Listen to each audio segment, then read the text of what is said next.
한 주 한 주 숨가쁘게 보내고 있는 요즘입니다. 사실 몇 주 전만 해도 그저 중국에서 한국에서 일어나는 일이라고만 생각했어요. 물론 우리의 대화 가운데 이 일들이 소재가 되었고, 또한 한국에 있는 가족들이 염려스러워 평소보다 더 자주 연락을 드린 것은 맞습니다. 그러나 제게는 피부에는 그렇게 깊이 와닿지 않는 일이었어요.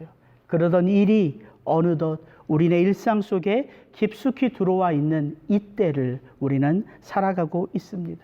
하루에도 몇 번이고 브레이킹 뉴스를 보게 되고 주여 탄식하는 한숨을 내쉬는 이때 저에게 들려진 말씀은 야고보서 1장의 말씀과 오늘 우리가 함께 읽은 에베소서 1장의 말씀이었어요. 그리고 이 한 주 이 말씀을 읽으면서 이때 어떻게 살아가야 하는가, 오늘 여러분에게 그것을 나누고자 합니다. 사도 야고보는 이렇게 야고보서를 시작하죠. 내 형제들아, 너희가 여러 가지 시험을 만나거든 온전히 기쁘게 여기라. 여러 가지 어려운 시험을 만났는데 온전히 기뻐하래요. NIV 영어 성경을 보면 pure joy라고 되어 있어요. 순전한 기쁨으로 이때를 보내라는 거예요. 그러나 사도 야고보는 시련의 때를 살아가는 성도들에게 믿음의 도전을 줄 뿐만 아니라 사실 다음과 같은 말을 아래에 첨부합니다. 우리 1장 5절은 같이 한번 읽습니다. 시작. 너희 중에 누구든지 지혜가 부족하거든 모든 사람에게 후히 주시고 꾸짖지 아니하시는 하나님께 구하라. 그리하면 주시리라. 어려운 이때 너의 힘으로 한번 살아봐. 그러면서 한번 기뻐해봐. 이런 말이 아닌 거죠. 이 어려운 한때를 우리가 살아가면서도 온전히 우리 마음으로부터 기뻐할 수 있는 이유는 이 어려운 때를 믿음으로 바라볼 수 있는 지혜를 주시는 분이 있기 때문이라는 거예요. 그래서 하나님께 구하라. 이 말은 다른 말로 하면 기도하라. 그러면 그 하나님께서 이때를 살아갈 지혜를 주시겠다. 이 말 아닙니까? 여러분, 그래서 기도는요, 믿음이 있는 자가 할 수 있는 행함이에요. 그리고 기도는 바로 믿음의 삶을 이끄는 역사입니다. 왜냐하면 우리가 기도를 하나님께 올리잖아요. 하나님께. 그래서 우리가 땅에 속하여 살아가지만 이 영적인 기도를 통하여 하늘과 접속되기 때문에 기도하는 성도는 하늘의 능력으로 살 수 있다. 이게 성경이 우리에게 주는 기도의 정의입니다. 그래서 자연스럽게 제 눈이 바울의 기도로 가게 되더라고요. 그래서 바울의 기도를 살펴보면서 제 마음 가운데 갔던 것은, 비록 지금 바울은 로마의 감옥 안에 있지만 그의 마음을 주장하는 것이 두려움이 아니라는 사실이에요. 기쁨과 감사였어요. 인생의 희노애락을 경험한 이 노사도가 감옥에 갇혀있는 답답하고 억울하고 불편한 상황 속에 있었지만 그의 마음은 요동하지 않고 이 땅에 있는 교회들을 향하여 육신의 눈을 감고 영의 눈을 뜨며 그들을 하나님께 맡겨드리는 기도를 드리고 있다는 사실이에요. 그래서 저는 오늘 제목을 이렇게 잡았어요. 이때를 살아가기 위한 기도. 여러분, 우리가 읽는 성경은요, 바울의 자서전이 아니에요. 바울의 전기가 아닙니다. 그가 성령의 감동하심을 따라 에베소 교회를 위하여 기도한 그 성령의 기도라면, 이 기도를 성령 안에서 붙드는 자들에게는 오늘을 살아가는 지혜요 능력인 하나님의 마음을 체험할 수 있다는 거지. 이 믿음을 가지고 영의 눈을 열고 오늘 말씀에 집중하시기를 축복합니다. 첫째, 이때에도 우리는 주 안에 있습니다. 15절 16절 말씀 같이 한번 읽겠습니다. 이를 인하여 주 예수 안에서 너희 믿음과 모든 성도를 향한 사랑을 나도 듣고 너희를 인하여 감사하기를 마지 아니하고 내가 기도할 때에 너희를 말하노라. 15절이 어떻게 시작해요? 무엇을 인하여? 이를 인하여. 이게 지난주 제가 설교했던 내용을 받는 말이에요. 3절부터 14절까지 바울은 에베소 교회를 향하여 기도하기 전에 먼저는 하나님께 영광의 찬송을 올려드렸어요. 한 문장이 된 그 긴 문장을 하나님 앞에 노래하고 나서 바울이 기도를 시작할 때 어떻게 시작하냐면, 내가 여러분을 위하여 하나님께 영광을 돌린 그 이유로 인하여 이거예요. 앞에 3절부터 14절 내용을 한마디로 정의하면 우리가 누구냐 이거예요. 바울은 이 땅을 살아가는 성도가 누구라고 말하냐면 하늘의 신령한 복을 받은 자라고 얘기해요. 찬송하리로다 우리 주 예수 그리스도의 하나님 그 아버지께서 그리스도 예수 안에서 그 모든 신령한 복을 너희에게 주셨다라고 말하거든요. 우리는 어떤 자라고요? 신령한 복을 받은 자라고요. 제가 그래도 지난주 이렇게 말씀드렸어요. 우리는 복 받기 위하여 기도하는 게 아니라 복을 받았기에 기도하는 자라. 왜? 복의 근원이거든요. 복 되신 예수 그리스도가 우리 속에 들어와 우리와 함께 하셔서 우리로 복된 삶을 살아가게 하는 거예요. 여러분, 그런 자들이 이 땅을 살아가고 있는 거예요. 그래서 이 어려운 때에도 하나님께서 누구를 보면 이 땅을 고치신다고 제가 말씀드렸습니까? 내 이름으로 일컫는 내 백성이 내게 와서 내 얼굴을 구하고 기도할 때에 그들이 살아가는 이 땅을 고칠지라 이렇게 말하고 있는 거죠. 오늘 15절 16절을 보면 바울이 어떻게 이 에베소 성도들을 향하여 쉬지 않고 기도할 수 있을까? 그 이유를 간단하게 이렇게 말합니다. 이를 인하여 주 예수 안에서 너희 믿음과 모든 성도를 향한 사랑을 나도 듣고 이거예요. 여러분 구체적으로 듣지 않고서요. 보지 않고서요. 그들을 위하여 세밀한 기도를 할 수 없는 거지요. 막연하게는 기도할 수 있어요. 그러나 제가 여러분들에게 기도의 제목을 받는 이유는 뭡니까? 여러분들이 지금 고민하고 있고 여러분들이 지금 해결해야 될 여러분들의 삶 속에 가장 어려운 것들을 알기 위함이잖아요. 그래서 기도는 어떻게 시작돼요? 듣는 것부터 보는 것부터 시작되는 거예요. 세상 사람들은 보지 못하고 듣지 못합니까? 아니죠. 그럼 우리는 도대체 뭐가 다른 거예요? 다 같이 보고 다 같이 듣는데 우리는 어떻게 보고 어떻게 듣는다고 바울은 얘기합니까? 누구 안에서 들어요? 네, 주 안에서 들어요. 키는 그거예요. 주 안에서. 주 안에서 듣고 주 안에서 보고 주 안에서 생각하는 바로 이때를 살아가는 키가 바로 거기 있다는 거예요. 주 안에서. 이 주 안이란 단어를 빼면요 세상 사람들과 우리가 다를 게 없습니다.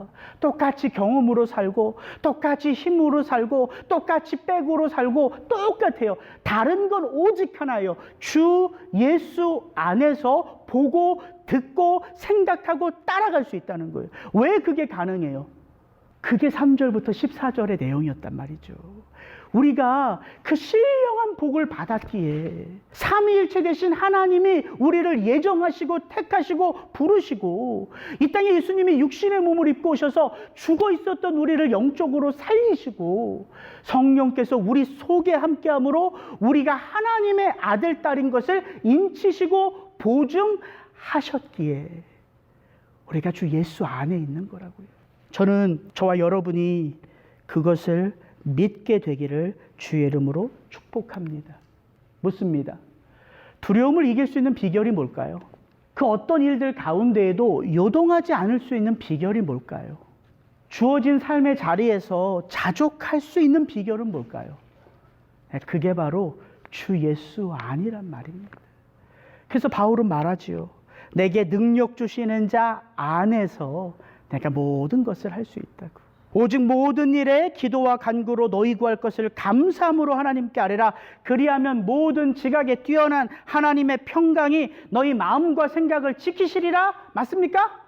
뭐 하나 빠졌지요? 그리스도 예수 안에서. 그리스도 예수 안에서 너희 마음과 생각을 지키시리라. 여러분, 우리가 이 땅을 살아가는 비결은 주 예수 안에 있음을 믿는 거예요. 우리 가운데 그 누가 이 땅을 살아가면서 예수 안에 있는 것을 원치 않는 분들이 어디 있겠어요? 근데 도대체 어떻게 하면 내가 이 땅을 예수 안에서 살아가는 걸까? 이게 사실 우리가 궁금한 거잖아요. 우리의 힘으로는 가능하지 않아요. 우리가 어떻게 보이지 않는 영이신 그 하나님 안에 거하여 살아갈 수 있겠습니까? 그래서 예수님은 아주 기가 막힌 말씀을 제자들에게 하셨어요. 너희가 아직도 나에게 아버지를 보이라고 하느냐? 아버지가 내 안에, 내가 아버지 안에 있느니라. 그러면서 예수님이 뭐라고 말씀하시냐면 너희가 내 안에, 내가 너희 안에 있느니라. 우리가 주 안에 들어갈 수 있는 이유는 다른 데 있지 않고요. 예수 그리스도가 우리 안에 들어와 계시기 때문이에요. 그래서 우리의 노력과 그 어떤 것으로 이루어진 일이 아님을 3절부터 14절까지 장황하게 바울이 소개한 거란 말이죠. 여러분이 노력해서 된 거 아닙니다. 여러분이 수고해서 된 거 아닙니다. 여러분이 대단한 일을 해서 여러분이 주 예수 안에 있는 게 아니라 창세전에 그분께서 여러분들을 사랑하심으로 말미암아 여러분 안에 거하는 것입니다. 이 이야기를 했던 거라는 거죠. 그래서 여러분에게 권면합니다. 이때에도 여러분은 그리스도 예수 안에 있습니다. 그것을 믿는 것이 믿음인 거예요.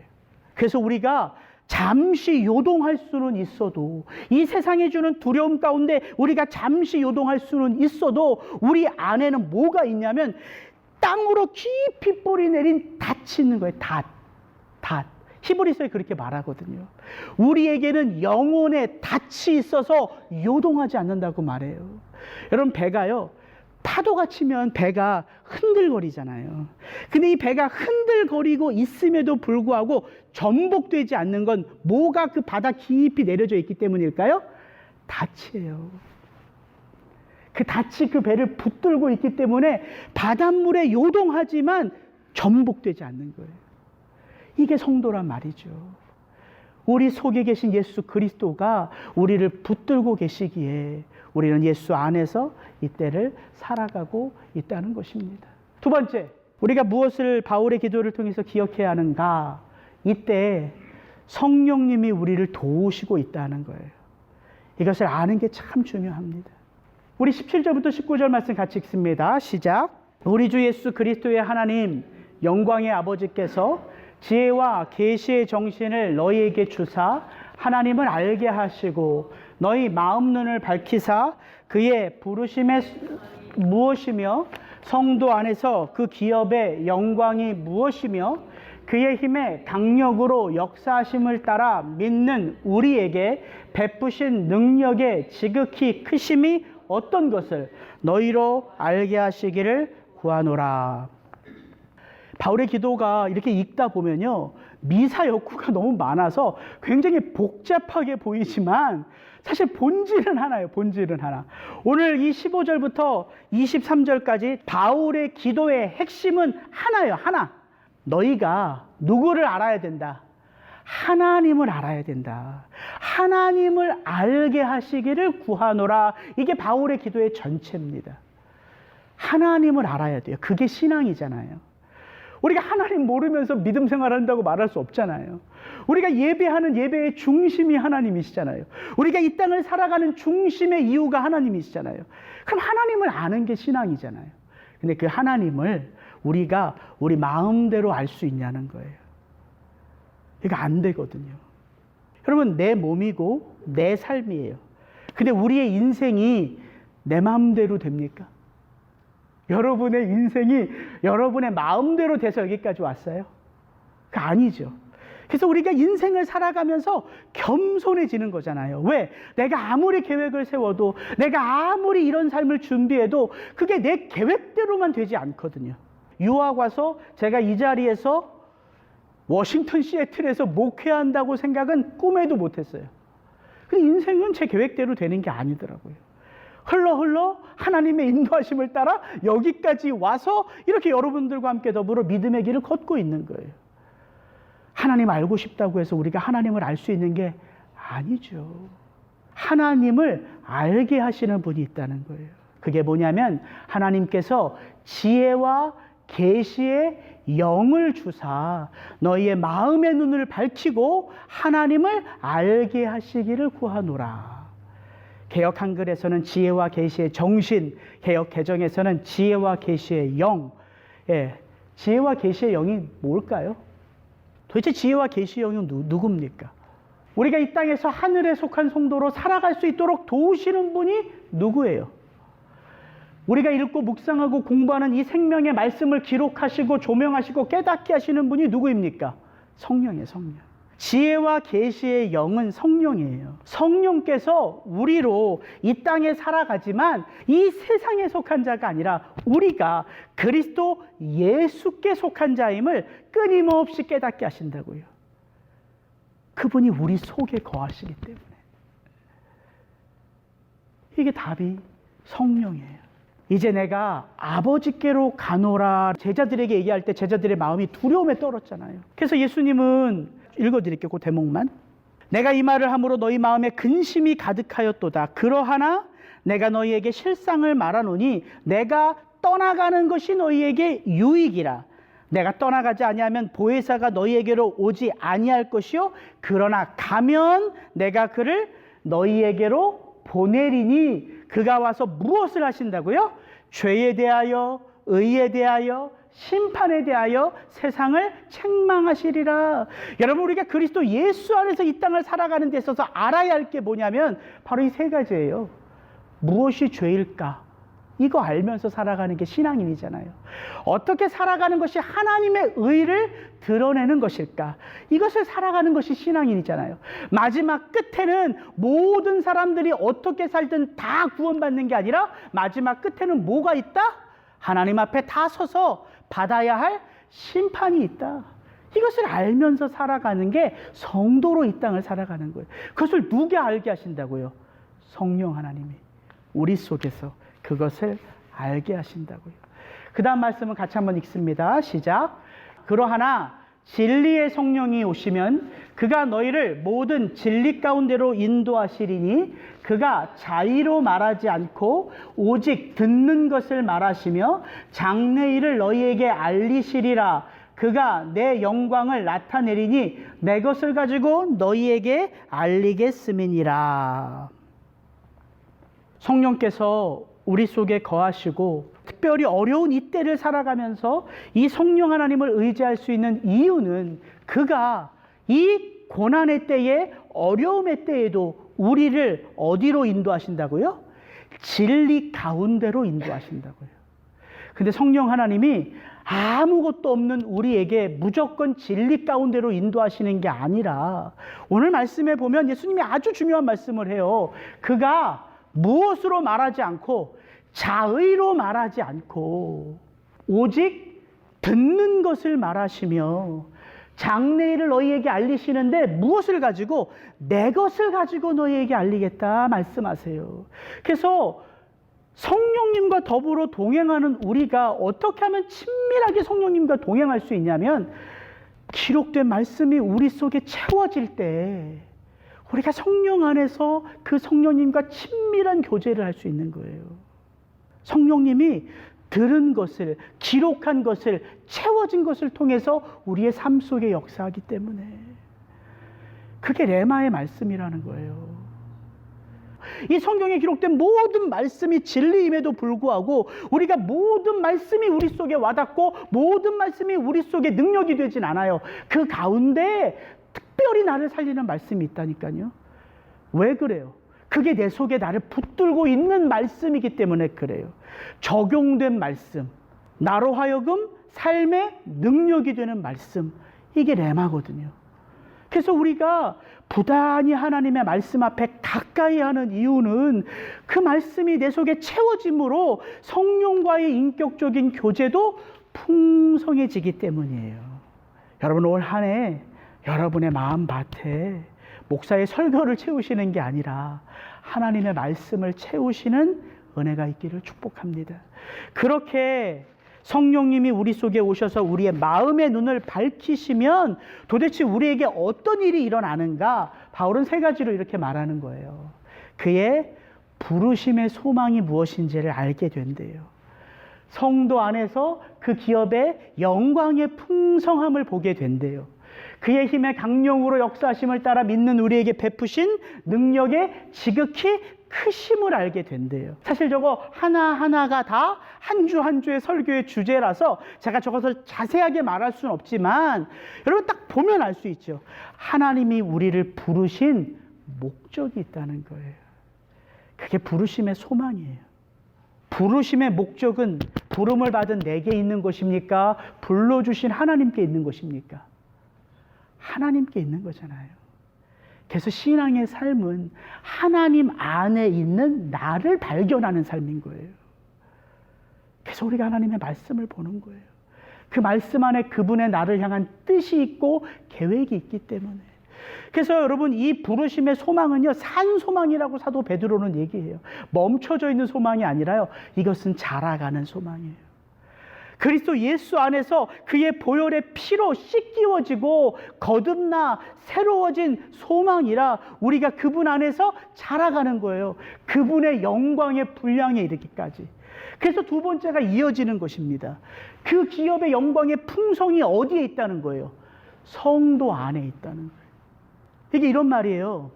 저와 여러분들이 그 부르심 안에서 자라가요. 이제 저와 여러분들은 서로를 어떻게 보냐면 경쟁해야 될 대상이 아니라 내 속에서 하나님께서 그 풍성한 소망으로 나를 자라게 하시는데 나만 자라게 하시는 게 아니라 여러분들도 자라게 하세요. 여러분들이 하나님 앞에 풍성하게 영적으로 자라는 것을 보면 제가 질투하고 시기하는 게 아니라 그 모습 그대로가 내게도 일어날 일인 것을 아는 거예요. 그래서 우리가 사랑의 눈으로 볼 수 있는 거예요. 하나님이 나의 아버지실 뿐만 아니라 우리 박미정 집사님의 아버지세요. 그럼 이 부르심의 소망이요, 우리가 왜 이 일을 하는지를 우리로 하여금 깨닫게 하는 거예요. 내가 왜 이 사람과 살아야 하는지를 깨닫게 하는 거예요. 왜 이런 일들이 나의 삶 가운데 일어났는지를 깨닫게 하는 거예요. 끊임없이 내 속에서 믿음이 나로 생각 없이 살아가도록 만드는 게 아니라, 로봇처럼 살아가도록 만드는 게 아니라 끊임없이 생각하게 한다고요. 무엇을? 나를 불러주신 그 하나님의 목적을. 그 생각을 통해서 우리의 삶이 펼쳐지는 거예요. 그게 우리를 자라게 하고 그게 우리 가운데에 풍성한 능력으로 나타나는 겁니다. 예수 그리스도가 교회의 머리이시기 때문이에요. 그리고 바울은 세 번째로 그 성령 안에서 저 표현 보세요. 그의 힘의 강력으로 역사하심을 따라 능력의 지극히 크심이에요. 바울이 어떻게 표현해야 될지를 몰랐던 것 같아요. 하나님이 그 크신 능력으로 성도들을 돕는데 그 하나님의 크신 능력을 바울이 어떻게 표현해야 될지를 모르니까 힘, 능력, 크심 이런 최상급들을 계속 반복해서 하나님이 이런 능력으로 여러분들과 함께하고 계셔 이렇게 말하는 거예요. 근데 이 하나님의 능력을 바울은 20절, 21절에 소개하는데 이거 같이 한번 읽습니다. 그 능력이 그리스도 안에서 역사하사 죽은 자들 가운데서 다시 살리시고 하늘에서 자기의 오른편에 앉히사 모든 정세와 권세와 능력과 주관하는 자와 이 세상뿐 아니라 오는 세상에 일컫는 모든 이름 위에 뛰어나게 하시고, 이걸 부연해서 설명하는 거예요. 하나님이 그렇게 놀라운 크고 위대한 능력으로 너희들을 돕는데 그 능력이 뭐냐면 이렇게 설명하는 거예요. 여기서 나오는 핵심이 뭐냐면요, 예수 그리스도를 죽은 자 가운데서 이렇게 세우셨다는 거예요. 이게 그 능력의 핵심이에요. 우리가 신앙생활하면서 기억해야 될 것이 뭐냐면 그리스도의 십자가입니다. 왜 그리스도의 십자가를 우리가 기억해야 될까요? 지난주에 나눴어요. 예수 그리스도의 십자가, 그의 보혈의 핏부림으로 하나님이 우리 가운데 드러내신 게 뭐라고 말씀드렸어요? 로마서 5장 8절. 우리가 아직 죄인 되었을 때 예수 그리스도의 십자가로 무엇을 우리에게? 하나님의 사랑을 너희에게 확증했다. 이게 십자가예요. 십자가는 하나님이 우리를 창세 전부터 사랑하셨음을 드러내요. 이게 하나님의 사랑이 십자가로 드러납니다. 그러면 그 십자가에서 죽으신 예수님이 이렇게 세우시는 것은 무엇을 나타내느냐? 그게 하나님의 능력을 나타낸다는 거예요. 왜 그게 하나님의 능력을 나타내는가? 성경은 여러 곳에서 말하는데요. 예수 그리스도가 죽은 자 가운데서 일어나신 것을 바울은 부활의 첫 열매라고 말합니다. 그가 부활하셨기에 우리도 무슨 소망이 있다? 부활의 소망이 있다. 그가 죽은 자 가운데서 다시 살아나심은 무엇을 하나님이 이기셨다는 선포일까요? 사망을 이기셨다는 선포예요. 그가 죽은 자들 가운데 일어나셨다는 것은 예수의 십자가에 달려 죽으실 때 가장 기뻐했던 자가 누굽니까? 사탄 마귀잖아요. 그렇게 예수를 십자가에 박고 싶어 했잖아요. 예수 그리스도가 부활하셨다는 소식에 가장 두려워하는 자가 누굴까요? 사탄 마귀예요. 그래서 예수님의 부활하심은 하나님의 능력이 온 만물 위에 선포된 거라는 거지요. 사망을 이기시고 어둠의 권세를 이기시고 우리로 부활의 첫 열매 되신 그리스도 예수를 따라 우리도 부활할 것을 우리로 보게 하셨다는 거예요. 그것을 바울은 고린도전서 15장에서 부활장에서 이렇게 장황하게 설명하고 있는 것입니다. 이 썩을 것이 반드시 썩지 아니할 것을 입겠고 이 죽을 것이 죽지 아니함을 입으리로다. 이 썩을 것이 썩지 아니함을 입고 이 죽을 것이 죽지 아니함을 입을 때에는 무엇을 삼키고 사망을 삼키고 이기리라고 기록된 말씀이 이루어지리라. 사망아 너의 승리가 어디 있느냐? 사망아 내가 쏘는 것이 어디 있느냐? 우리 주 예수 그리스도로 말미암아 우리에게 승리를 주시는 하나님께 감사하노니 부활장을 이렇게 마무리 짓습니다. 그러므로 내 사랑하는 자들아 견실하며 흔들리지 말고 항상 주의 일에 더욱 힘쓰는 자들이 되라. 이는 너희 수고가 주 안에서 헛되지 않은 줄을 알미라. 이 놀라운 선포가 예수 그리스도의 부활하심을 통하여 그 능력이 우리 가운데 덧입혀진 거예요. 성령이 그것을 우리로 알게 하신다는 거예요. 보게 하신다는 거예요. 우리가 그 능력 아래서 살아가고 있음을 깨닫게 하신다는 거예요. 그럼 잘 생각해 보세요. 이미 에베소 교회 성도들은요, 성령 안에서 거듭난 자들이고 성령 안에서 살아가고 있는 자들이에요. 근데 왜 바울이 그들에게 지혜와 계시의 영인 성령을 주셔서 이 모든 것들로 저들로 하여금 알게 하소서라고 기도하는 걸까요? 그들이 성령이 또 필요한 것입니까? 아니에요. 그들은 이미 성령 안에서 살아가고 있어요. 근데 왜 바울이 이 기도를 하느냐? 성령이 우리 속에 있다고 해서 저절로 성령이 우리에게 삶의 길을 열어주는 게 아니란 말이죠. 그래서 우리는 하나님과 더불어 함께 성령님과 더불어 함께 이 어려운 때를 보내고 있는 거예요. 그것을 성경에서 다른 말로 표현하면 그것이 곧 성령 충만입니다. 성령의 충만함을 입으라. 왜 우리가 성령의 충만함을 입어야 될까요? 이 땅에서 승리하는 삶을 살기 위하여. 여러분, 성령 충만한 삶은 다른 삶이 아닙니다. 여러분, 자주자주 성령님께 묻는 거예요. 제가 벌써 설교하면서 이런 설교 되게 많이 하잖아요. 신앙은 다른 게 아니라 묻는 거라고. 그럼 뭘 물어? 이렇게 물어볼 수 있잖아요. 모든 거를 물으시면 돼요. 모든 것. 하나님, 이때를 내가 어떻게 살아가야 될까요? 어떻게 기도해야 될까요? 우리 자녀에게 어떤 축복을 해줘야 될까요? 우리 남편에게 어떤 저녁을 해줘야 될까요? 이런 모든 것들을 다 물어도 돼요. 그게 믿음의 길을 걷는 거예요. 귀찮지 않습니다. 오늘 아침에 말씀 준비를 막 하고 있는데 제가 깜빡하고 이 썸머타임 해제된 걸 모르고, 아니 분명 7시에 내가 시계를 맞춰놨는데 일어나니까 8시인 거야. 막 준비하고 이제 정리하고 해야 되는데 1시간이 오버돼가지고 마음이 제가 급해졌어요. 빨리 컴퓨터에 앉아가지고 주보도 만들고 뭐도 만드는데 바빠 죽겠는데 갑자기 우리 둘째 딸이 저 위에서부터 아빠 부르면서 뛰어 내려오는 거야.